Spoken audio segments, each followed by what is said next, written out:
All right, y'all. We back at it. Cali to H-Town. It's your boy Ali out here in Houston. How you feeling, Ali? Me, myself, I'm just down here in Cali chilling, waiting for another epic episode of Cali to H-Town. I'm good, bro. Hit the music.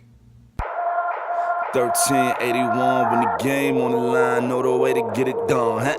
OJ, what's up? Ali, what's up? Follow me, what's up? Yeah. Woo! Cali, the H-Town rappers know the juice. And the sports talk stand for the record. If you say it, then it's stand. Ain't no way to go correct it. Your feelings in no way, then you go wait out by the exit. Take it or leave it. Game day, what we believe in. Stay on the bleachers or put your name up by the ceiling. Walk y'all through it. The soundtrack, the sports bars looping. Trophies so we through it. Cause winning covers everything. Everything is wins. Rings along the way, and let's never see the end. Cali to H-Town on a play by play. You in it for the crown or you stay up out the way. Cause winning covers everything. Everything is wins. Rings along the way, and let's never see the end. Cali to H-Town on a play by play. You in it for the crown or you stay up out the way. Cause winning covers everything. All right, y'all. So today we're going to talk about, well, what else is there in sports to talk about? Not a damn thing. Y'all know what it is. It is our official NBA Finals preview. We here. We're finally here. It's the moment we've all been waiting for. It's the series we knew it was going to be when the season first started.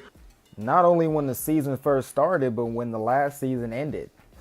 Soon as Cavs ran off in Game 7 with the chip, we knew what it was. We're finally here, and yeah, we're going to break it down, man. We're going to break it down, the who, the what, the when, the why, the how, what we think, who we think's going to win, what's important, what isn't. All that. All of it.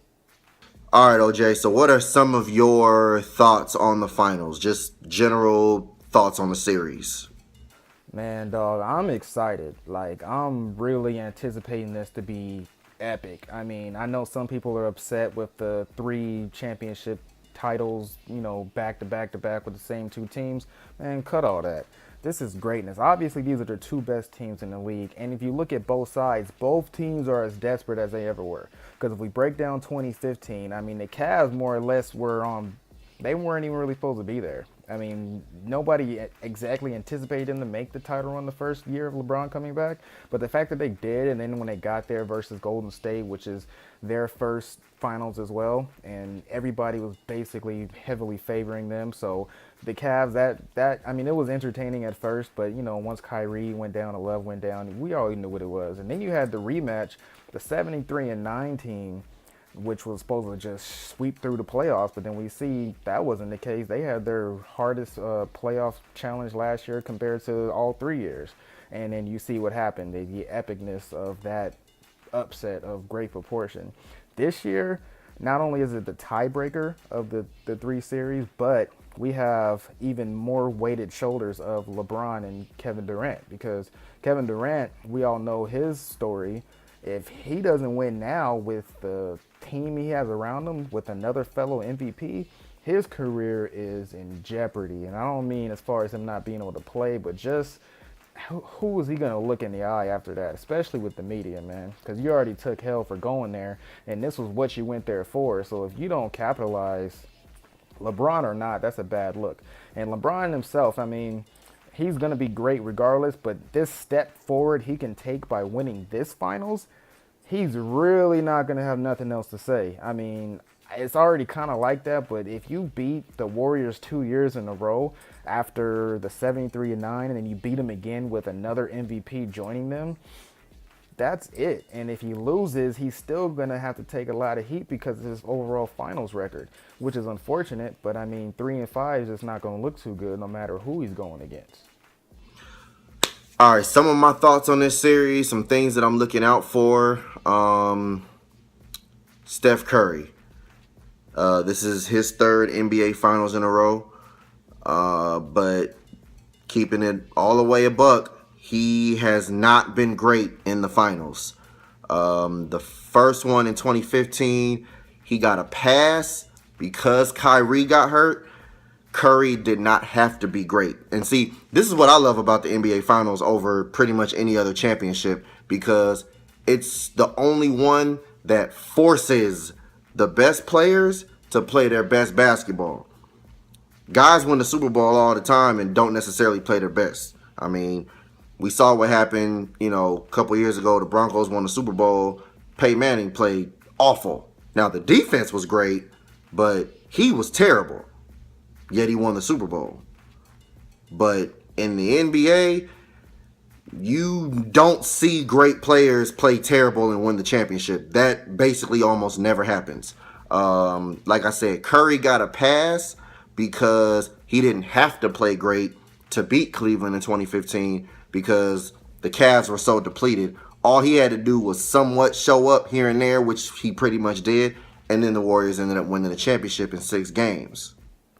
Yeah, dude, I really feel you on that. Football and basketball, completely two different things. In the NBA, I mean, you got 7 games to pretty much show your best players do their best stuff. Your role players do the role things. The coaches got to coach. Everybody has to be on their A game because it's not just one big game. You have a series best of 4 to where basically everybody has to be top notch, and you don't really see too often that a team will win a chip with their best player not being at their best. I mean, Golden State is one of those exceptions because they started off as basically a super team even without KD.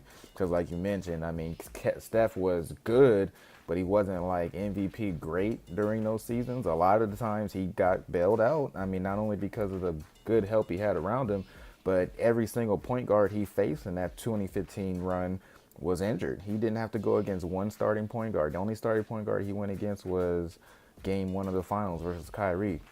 And not to hate, but I mean, it kind of gave a little bit of leverage to where Steph's non-greatness wasn't exposed too much because of that one factor. But you see, last year, Steph Curry was not great, and it cost him. Kyrie Irving outplayed Steph Curry in last year's finals, and the Cavs ended up winning. Now, yeah, Steph Curry was battling, injuries throughout the playoffs, but look, bro, if you played, I don't really want to hear injury talk. I just don't. If you played. Now, if Curry was out, different story. But if you play, I don't really want to hear it. I just don't. No. Sorry. Yeah, and if you remember, I mean, yeah, he wasn't really 100%, but when he came back to Portland in the second round, what was that, game 4, when he had that crazy 19 points in overtime? He didn't look too injured then, and to my knowledge, I don't remember him getting re-aggravated in between that point to the finals. It was just all about, he was just originally hurt. So that's even less of a, I can't give him that either. You don't get that pass from me. You played. He didn't play great outside of probably game 4. Game 4 was his best game, and game 6. Game 6, Curry was pretty good too. But game 4 was definitely his best game, the game that put the Warriors up 3-1. But game 5, Curry was basically non-existent. And most importantly, game 7,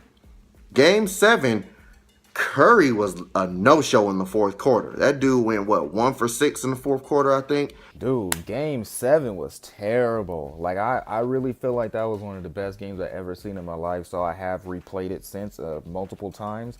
And every single time I rewatch it, I swear I cringe because Curry's play was just so bad. I mean, it was very mediocre in the first 3 quarters, but the fourth, it was terrible.